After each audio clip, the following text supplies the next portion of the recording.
काठमाडौँ महानगरपालिकाका मेयर बालिन शाह झापा 5बाट उठ्ने कुरा लगभग निश्चित भएको छ। झापा 5 जसलाई नेपालको निवर्तमान प्रधानमन्त्री तथा नेकपा एमालेको अध्यक्ष केपी शर्मा ओलीको जगक्षेत्र भनेर पनि चिन्न सक्छौँ। बालेन झापाबाट उठ्नुको मुख्य कारण नै हो केपी ओलीलाई हराउनु र सागर ढकाल डडेलधुराबाट उठ्नुको मुख्य कारण हो शेरबहादुर देउवालाई हराउनु। के बालेन साँच्चीकै झापा 5बाट उठे भने केपी ओलीलाई हराउन सक्छन् होला त? केपी ओलीलाई झापा 5मा हराउनु भनेको बाघको खोरमा गएर उसको भागको मासु खोसेर ल्याउनु बराबर हो। अहिले युवा र आम नेपालीको मनमा सफल भएका एक पात्र हुन् बालेन। उनले काठमाडौँमा गरेको काम र महानगरलाई पुर्याएको योगदानलाई राम्रोसँग हेर्न सक्छौँ। थोरै मान्छे जो एमाले काङ्ग्रेस र माओवादीको अन्धो समर्थन छन् उनीहरूलाई छोडेर, because they really don't want to see Balen on power.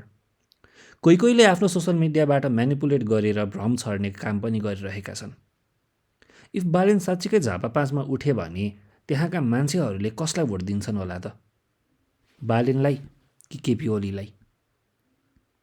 यसपालिको चुनावमा बिन्ती छ, हाम्रो मान्छेलाई भन्दा राम्रो मान्छेलाई भोट दिनु होला। मासु भात पैसाको गड्डीमा कोही पनि नबिकिदिनु होला।